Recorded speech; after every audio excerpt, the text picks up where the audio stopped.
शिवसेनेचे सर्व प्रमुख नेते पदाधिकारी आत्ताच आपण घोगरेताईंचं भाषण ऐकलं।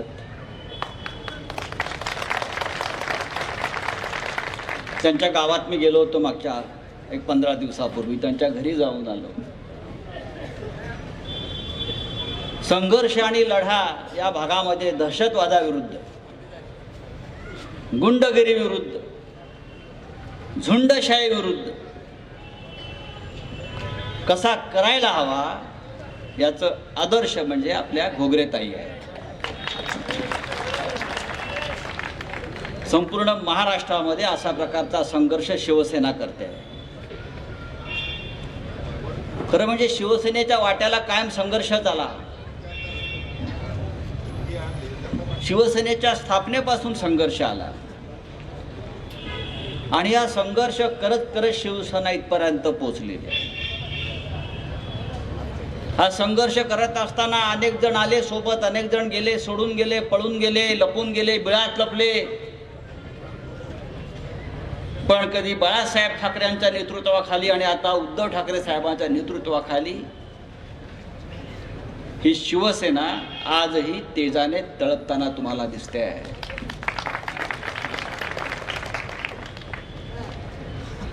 हा संघर्ष घोगरेताई फक्त शिर्डीमधला नाहीये।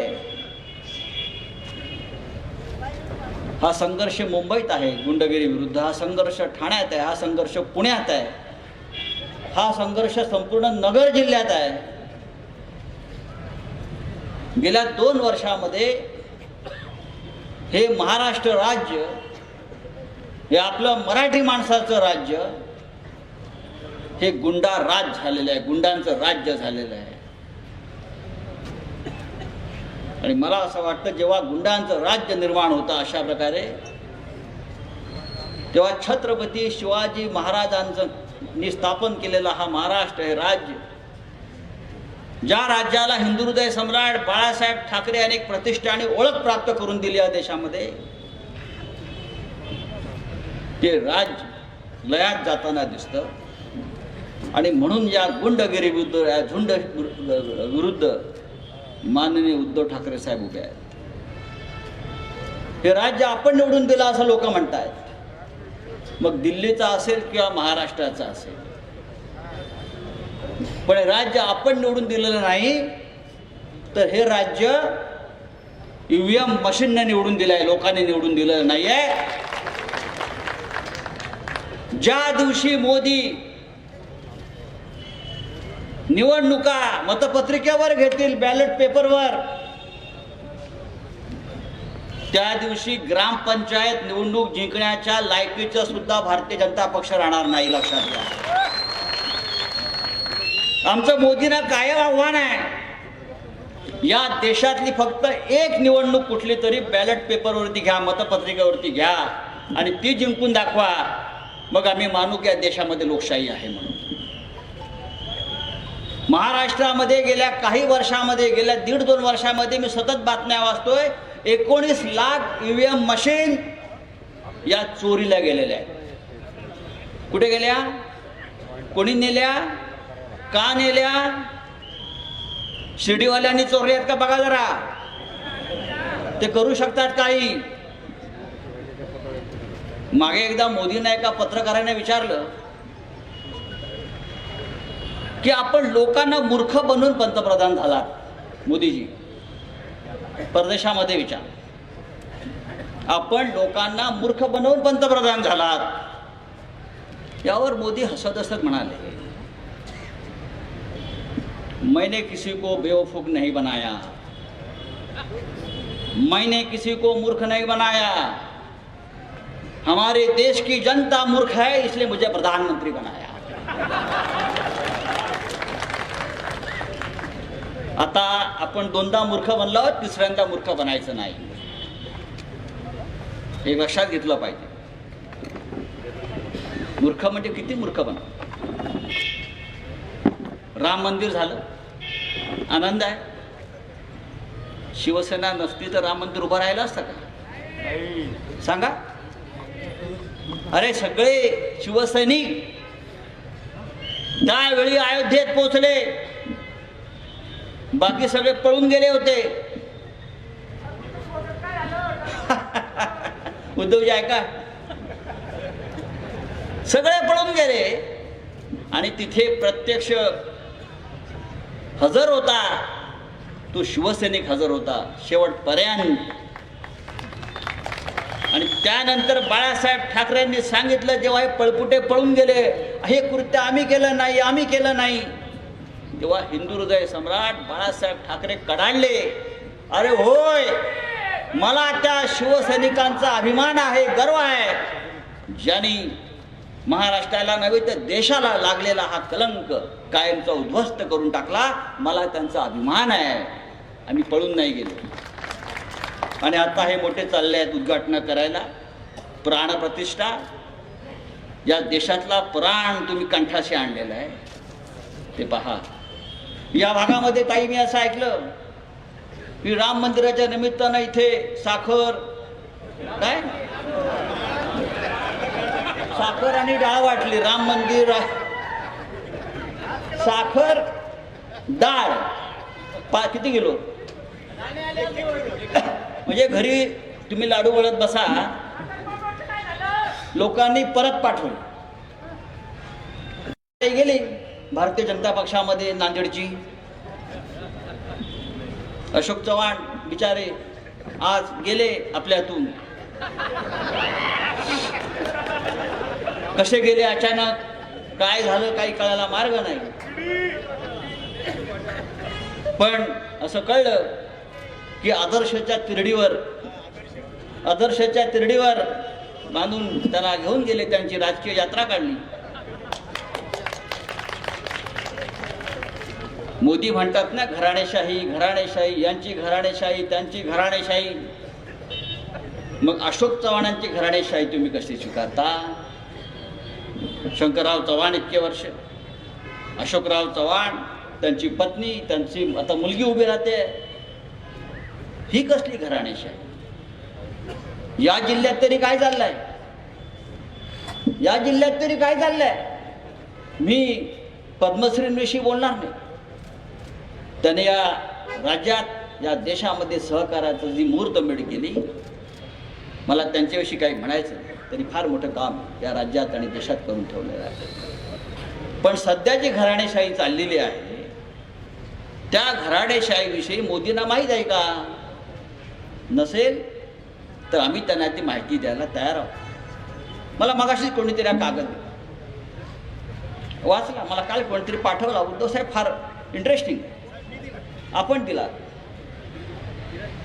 स्वतः माननीय मंत्री आमदार राधाकृष्ण विखे, चिरंजीव सुजय विखे खासदार, आणि मेडिकल कॉलेज, इंजिनिअरिंग कॉलेज सगळं आपल्या कुटुंबामध्ये.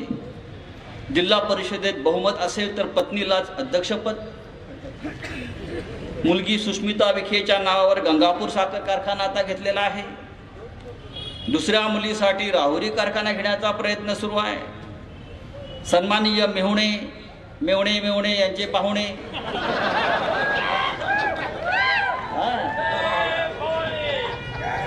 ज्यांनी महानंदा बुडवला आपलं,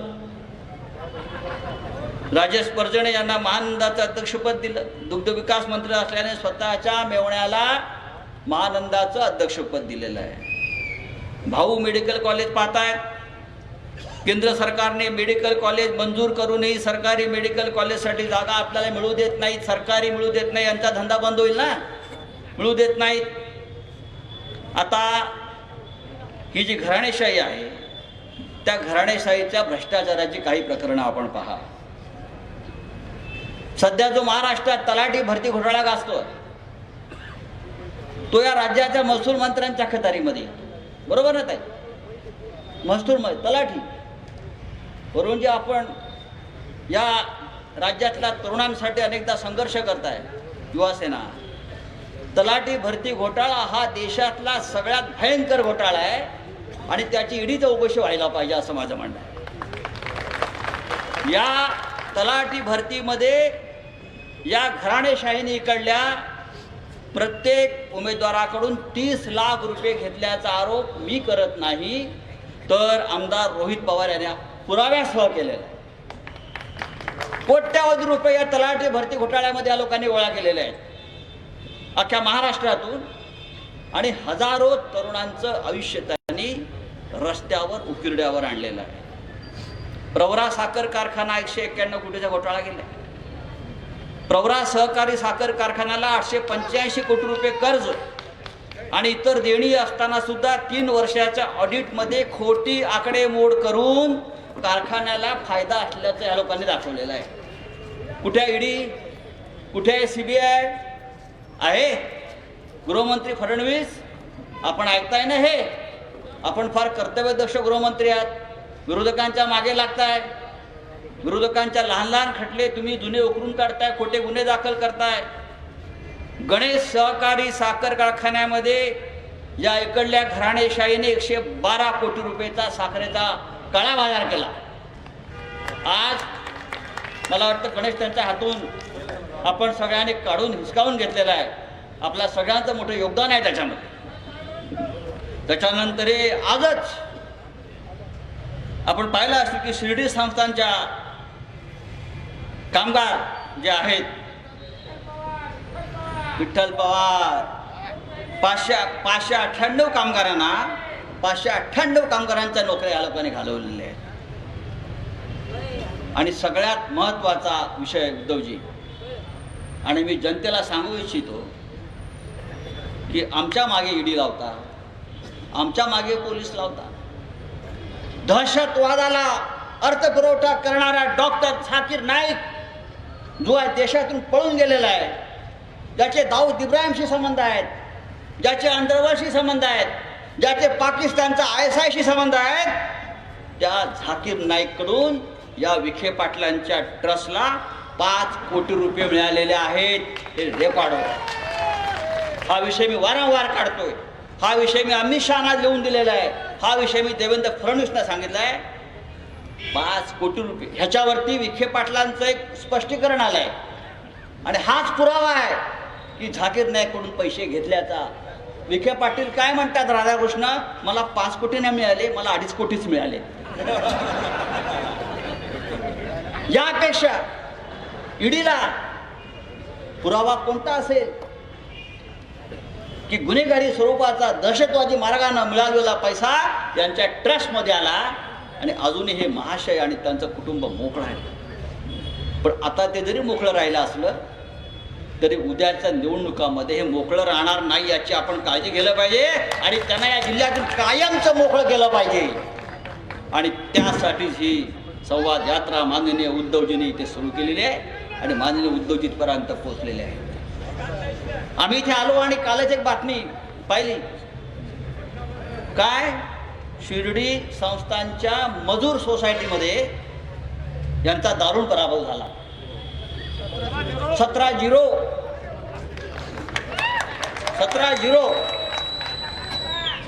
हा आपला पायगुणा उद्धव साहेब. आणि सामान्य शिवसैनिक या लढाईमध्ये सामील झालेले होते, सामान्य कार्यकर्ते सगळ्या पक्षाचे सामील झाले होते. किती काय गुंडगिरी झुंडगिरी आपण करणार आहात? तुमच्या गुंडगिरीला त्याच गुंडगिरींना आव्हान द्यायची ताकद आमच्यामध्ये आहे. मग अशी सचिन चौगुले मला भेटले, कुठे आहेत? तुमच्यावर हल्ला झाला. काँग्रेसचे आपण शहर अध्यक्ष, यांच्यावरती अत्यंत निर्घृण पद्धतीने हल्ला झाला. या घराणेशाहीवाल्यांच्या गुंडाने केला. त्यांच्याच गावात जे यांच्या विरुद्ध, यांच्या भ्रष्टाचाराविरुद्ध आवाज उठवतील त्यांच्यावर अशा प्रकारे भाडोत्री गुंड घेऊन त्यांना ठार मारण्याची कारस्थानं या पवित्र शिर्डी नगरीत होत आहेत, साईबाबांच्या नगरीमध्ये होत आहेत. ज्यांनी आम्हाला श्रद्धा सबुरीचा मंत्र दिला, ज्याने आम्हाला एक जगण्याचा मार्ग दिला, त्या नगरामध्ये जर अशा गुंडगिरीला जर स्थान मिळत असेल तर मी इतकंच सांगेन, या गुंडगिरी विरुद्ध लढण्याचं बळ आम्हाला साईबाबाने दिलेलं आहे. आणि मुंबईमध्ये या गुंडगिरी आणि झुंडगिरीला आव्हान देत शिवसेना वाढलेली आहे. शिवसेनेचा जन्म रस्त्यावर झालाय, दगड मारून आणि दगड खाऊन. तेव्हा आम्हाला तुम्ही भलती सळती आव्हाने देऊ नका. आता मी आज बोलल्यावर ते उद्या त्याचे दिवटे चिरंजीव येतील उत्तर द्यायला, बरं का? पाहू हा. तेव्हा यापुढे एक लक्षात घ्या तुम्ही, ही लढाई या देशाची आणि महाराष्ट्राची आहे. आणि ही लढाई, या लढाईचं नेतृत्व माननीय उद्धव ठाकरे साहेब करतायत. आपण त्यांच्या पाठीशी ठामपणे उभे राहू आणि या जिल्ह्यातली गुंडगिरी झुंडगिरी कायमची संपवून टाकू. जय हिंद, जय महाराष्ट्र. धन्यवाद साहेब. यानंतर शिवसेना पक्षप्रमुख आणि महाराष्ट्राचे कुटुंब प्रमुख, महाविकास आघाडीचे नेते, आमचे दैवत, महाराष्ट्र राज्याचे माजी मुख्यमंत्री सन्माननीय उद्धवजी साहेब ठाकरे हे आपल्या बरोबर व्यक्त करतात. छत्रपती शिवाजी महाराज की. मी मुंबईकर, शिवशक्ती भीमशक्ती एकजुटीचे कैवारी, महाराष्ट्र राज्याचे माजी मुख्यमंत्री सन्माननीय उद्धव साहेब बाळासाहेब ठाकरे यांचा. Hello hello hello hello hello.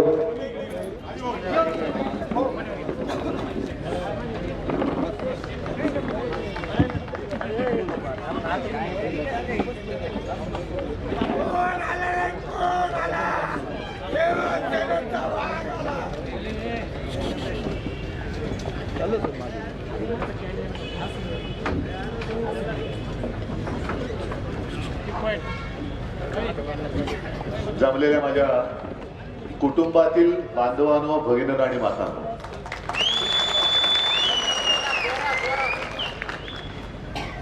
कारण मी महाराष्ट्रामध्ये फिरतोय तो माझ्या कुटुंबाशी संवाद करायला फिरतोय. शिर्डीमध्ये काही पहिल्यांदा चालू आहे अशातला भाग नाही. गेल्या काही महिन्यांपूर्वी सुद्धा आलो होतो. दुष्काळ होता आणि शेतकऱ्यांच्या बांधावरती गेलो होतो. आणि साहजिकच आहे, ज्या ज्या वेळेला शिर्डीमध्ये येतो तेव्हा साईबाबांचं दर्शन घेतो, आशीर्वाद घेतो आणि कार्याला पुढे निघतो. पण शिर्डीमध्ये बऱ्याच दिवसानंतर असा संवादाचा योग आलेला आहे.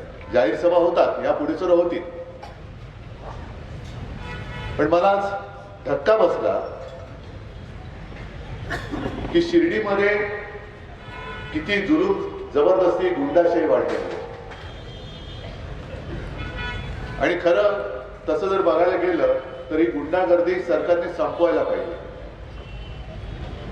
पण जसं सरकार मान्य देशी दारूचं दुकान असतं तसं सरकार मान्य जर ही गुंडागर्दी असेल तर त्याला रोखणार कोण?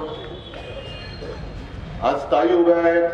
त्याच्यानंतर मला बरं वाटलं की काँग्रेसचे सगळे पदाधिकारी आहेत, राष्ट्रवादीचे आहेत, इतरही आपल्या मित्र पक्षांचे आहेत. आणि जिथे जिथे जातोय तिथे सगळेजण मला सोबत येऊन सांगतात की उद्धवजी काळजी करू नका, आम्ही तुमच्या बरोबर आहोत. साईबाबांनी जो मंत्र दिला, संजय आपण जो उल्लेख केला, श्रद्धा आणि सबुरी, हे जे काही घराणं आहे हे 10 घर फिरलेलं आहे. आपल्याकडे सुद्धा आलं होतं. आणि आज मला लाज वाटते की यांना काय आणि यांच्या वडिलांना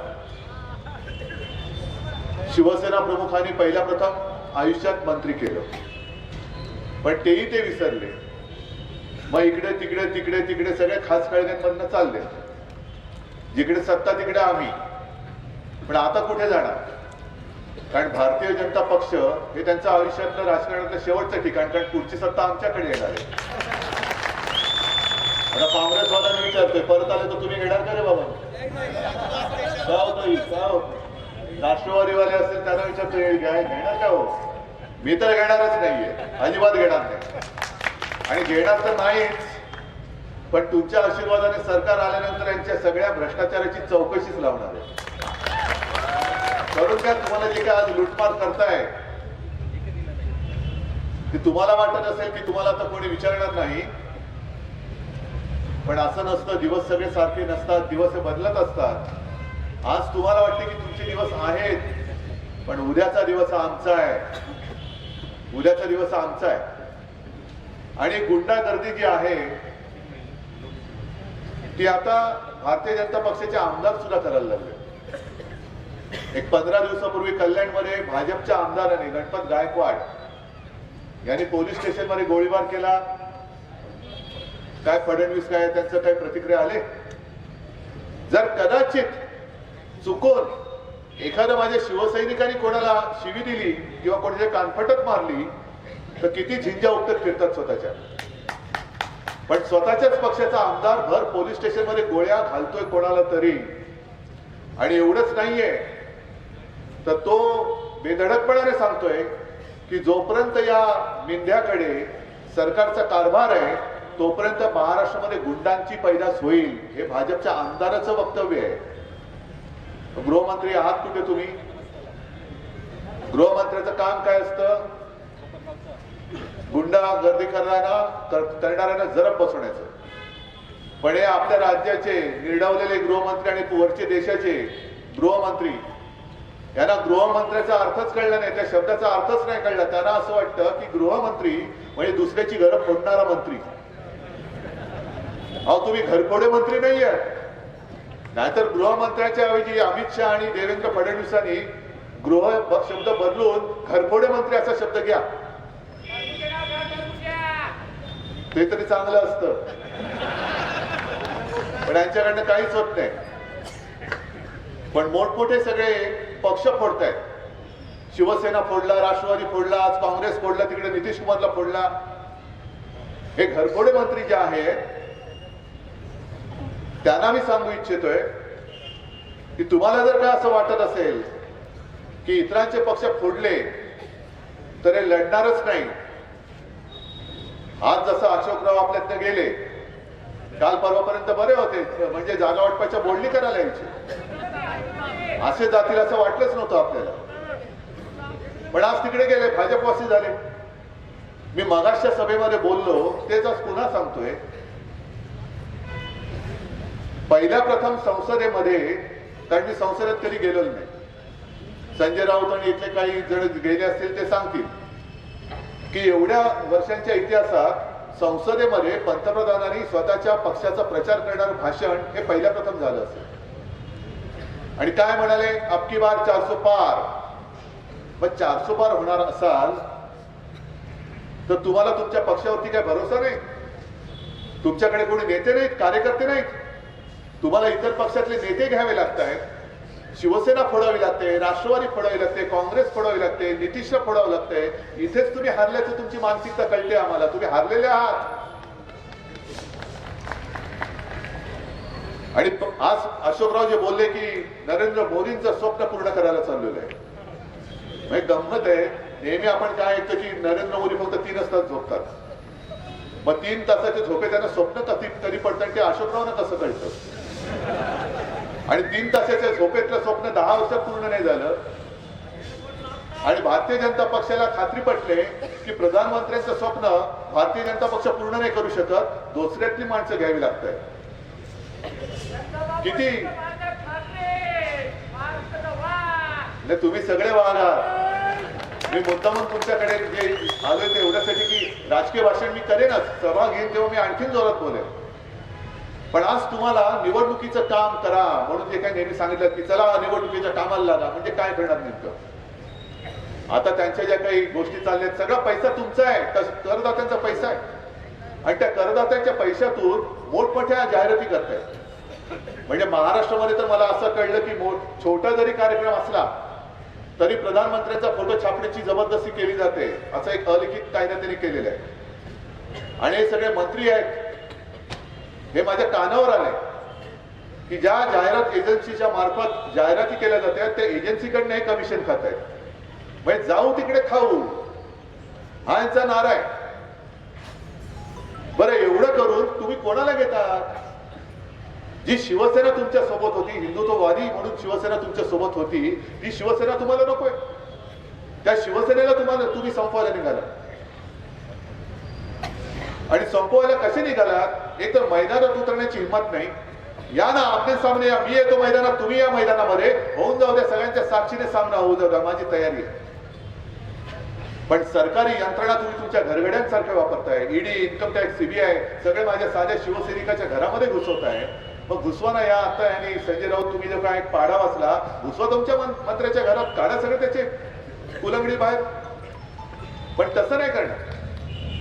यांनी म्हणे फिल्टर लावलाय. देवेंद्र फडणवीसांची एक मुलाखत मी पाहिली की आम्ही कोणालाही असं तसं घेणार नाही, आम्ही माणसं बघून घेतो. एक फिल्टर लावलाय आणि तो फिल्टर मला वाटतं असा आहे की ज्याचा घोटाळा जेवढा मोठा त्याला अधिक मोठं स्थान भाजपामध्ये. कितीचा घोटाळा केलाय? 5 कोटी, 50 कोटी, 1000 कोटी, ये 70,000 कोटी, ये बाबा ये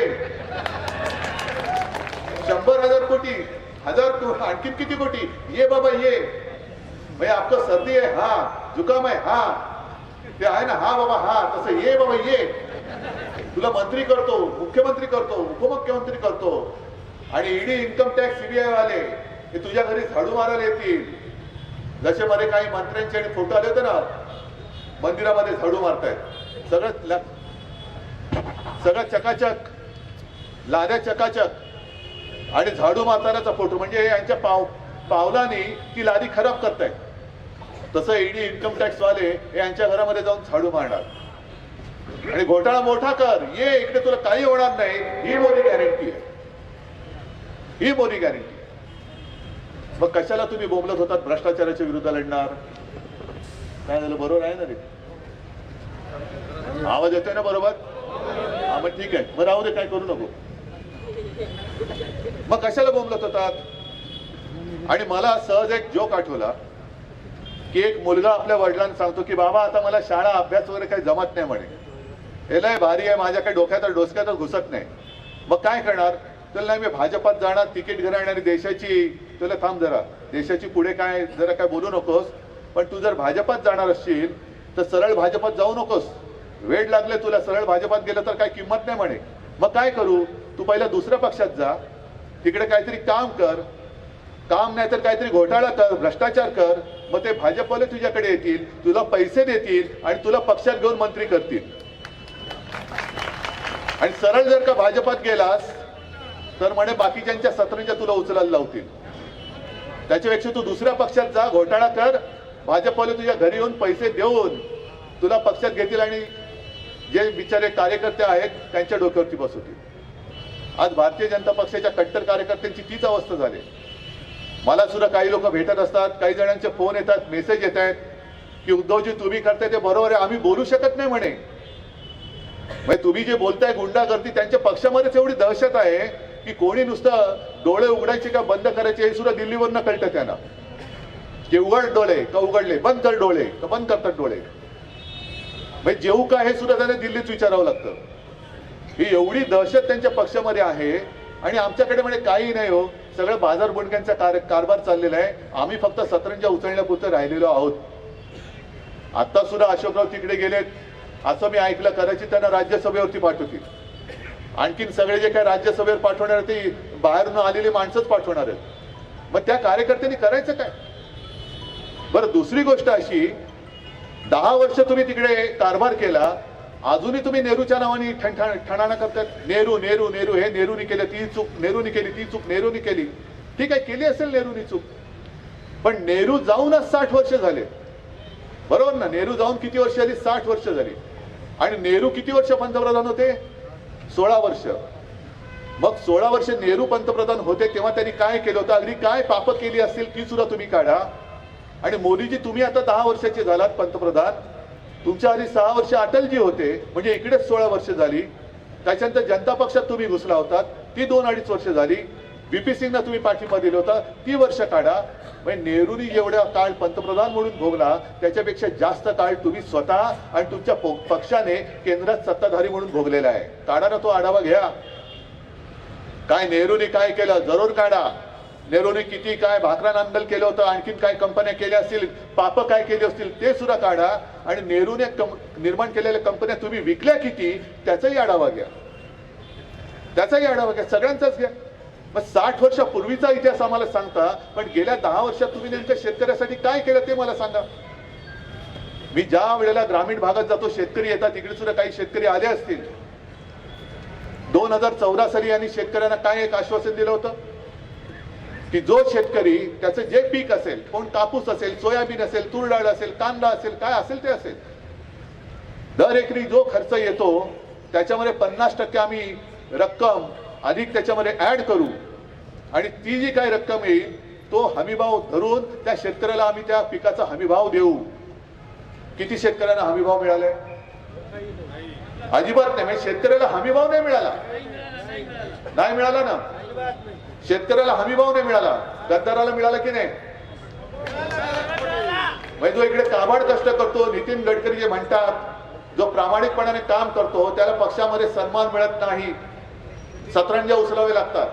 तसंच जो माझ्या देशामध्ये काबाड कष्ट करतो त्या शेतकऱ्याला हमीभाव मिळत नाही, पण जो गद्दारी करतो त्याला लगेच मंत्रीपद मिळतं आणि खोके मिळतात. ही मोदी गॅरंटी?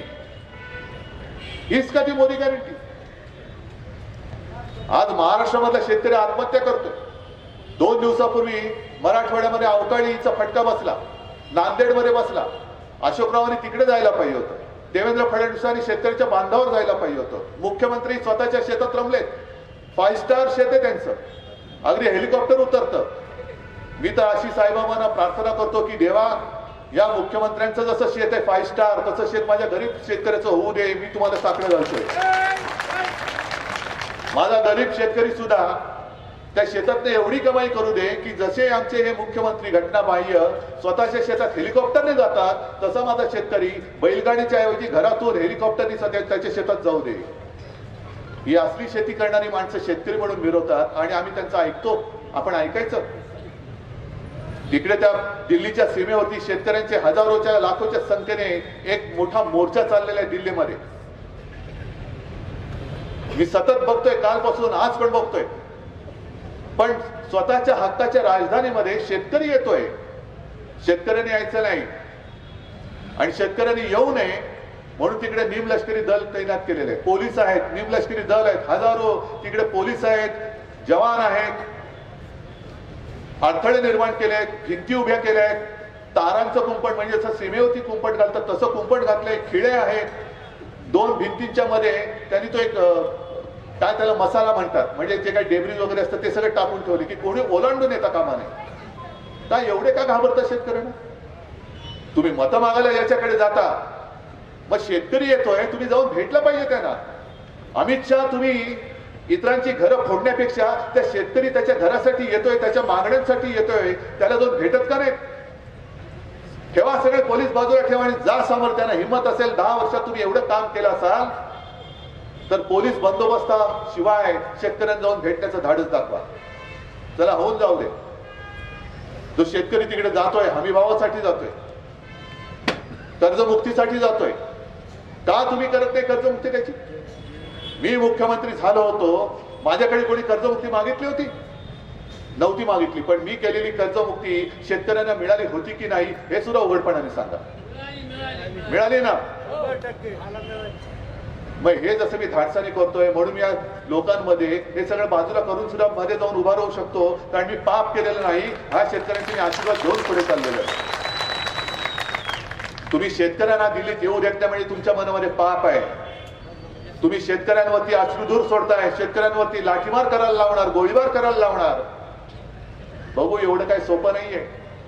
ज्या क्षणी तिकडे वेडवाकडे पाऊल सरकारकडनं उठेल त्या दिवशी महाराष्ट्र सुद्धा त्या शेतकऱ्यांच्या मागे उभा राहिल्याशिवाय राहणार नाही. संपूर्ण देशातला शेतकरी हा त्या शेतकऱ्यांच्या मागे उभा राहिल्याशिवाय राहणार नाही. नुसतं संसदेमध्ये तुम्ही शेतकरी, महिला, तरुण, गरीब या 4 जातींसाठी काम करणार म्हणता आणि तो शेतकरी जेव्हा तुमच्याकडे त्याचा न्याय हक्क मागण्यासाठी येतो तेव्हा तुम्ही त्याच्या आणि तुमच्यामध्ये भिंती उभ्या करता, तारांचं कुंपण उभं करता, जवान उभे करता, पोलीस उभे करता. अरे ते जवान आणि जे पोलीस आहेत ते सुद्धा त्या शेतकऱ्यांचीच मुलं आहेत. निधी दिला, त्यांनी लाठीमार केलाय मला. हे आहे ना, हे या व्यथा तुम्हाला माहिती आहेत. ज्यांच्यासाठी खरं म्हणजे ह्या सगळ्या तयाऱ्या या सीमेवरती देशाच्या तिकडे करायला पाहिजे होत्या. तिकडे चीन घुसतोय, त्या चीनला कोणाला धमकी देण्याची हिंमत होत नाहीये. चीन घुसतोय, अरुणाचल मध्ये चीन घुसला, लडाख मध्ये चीन घुसला.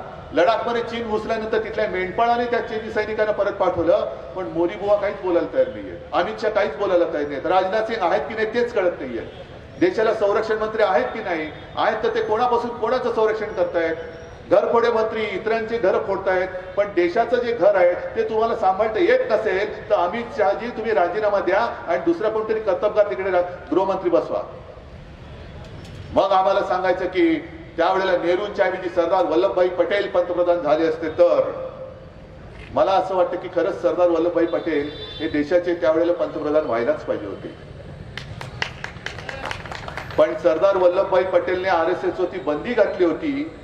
ते सरदार वल्लभभाई पटेल देशाचे पंतप्रधान तुम्हाला परवडले असते का हे बोलताना हे पहिले त्यांनी विचार करायचा आणि मग आम्हाला सांगायचं. कारण वल्लभभाई पटेलने RSS वरती बंदी घातली होती आणि आज तुम्हाला असं वाटतंय की सरदार पटेल हे तेव्हा देशाचे पंतप्रधान व्हायला पाहिजे, ते व्हायलाच पाहिजे होते. कारण आम्हाला पण माहित नव्हतं की आम्ही ज्या हिंदुत्वासाठी लढलो, आम्ही ज्या हिंदुत्वासाठी तुमची साथ दिली, आमची फसगत झाली.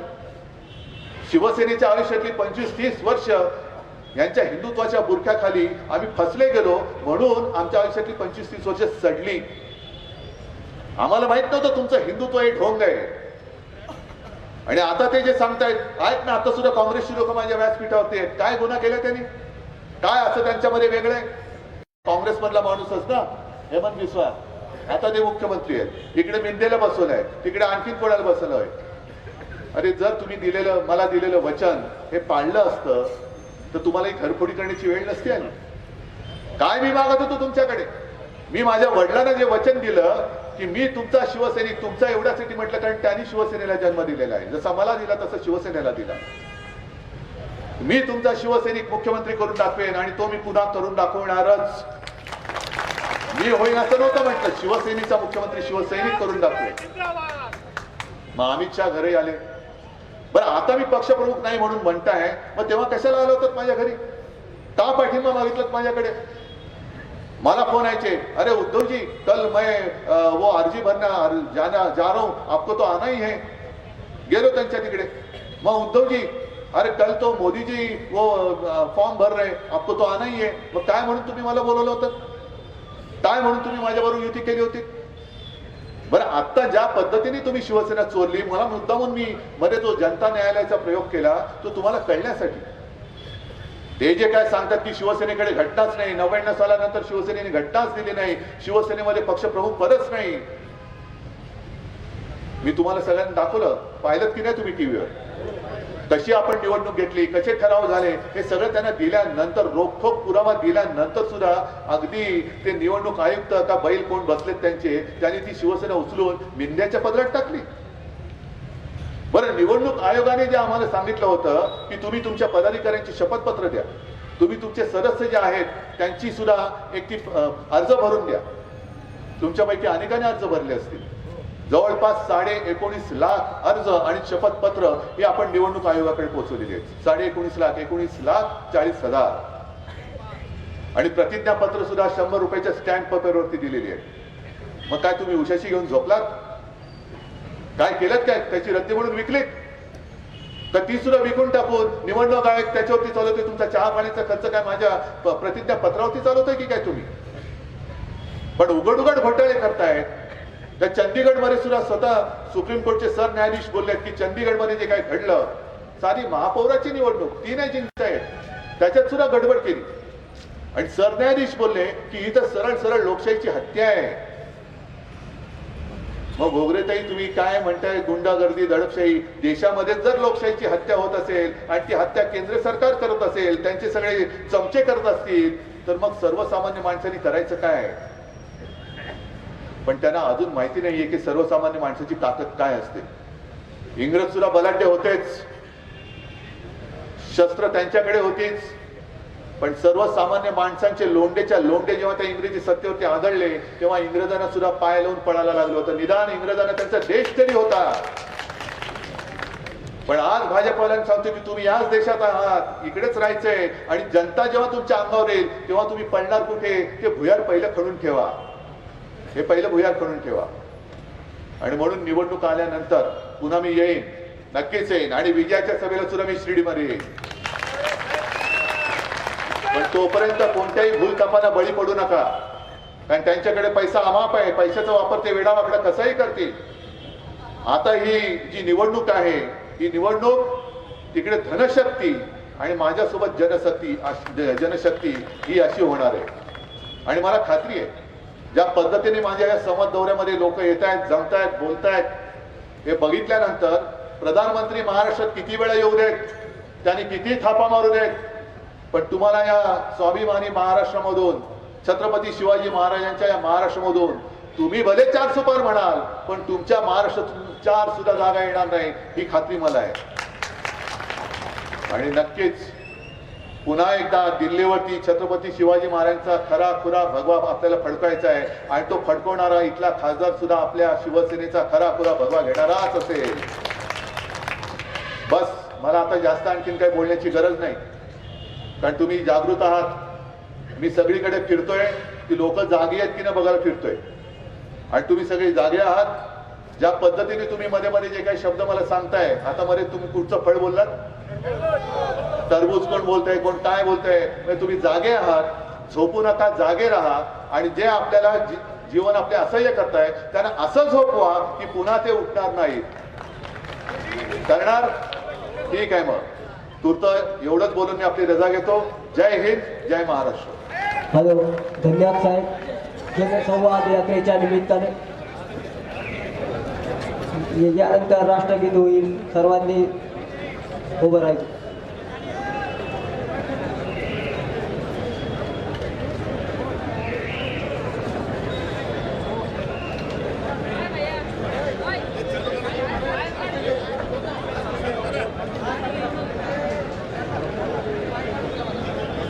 जनगण मन अधिनायक जय हे भारत भाग्य विधाता. पंजाब सिंध गुजरात मराठा द्राविड उत्कल गंगा.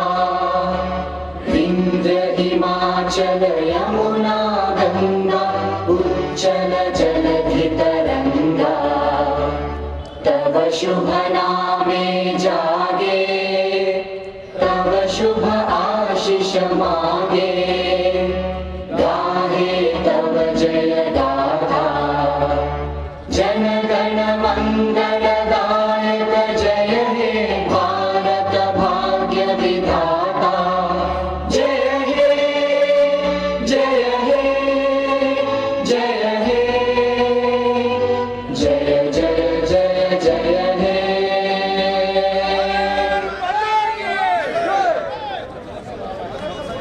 जनसंवाद यात्रेच्या निमित्ताने शिवसेना पक्षप्रमुख माननीय श्री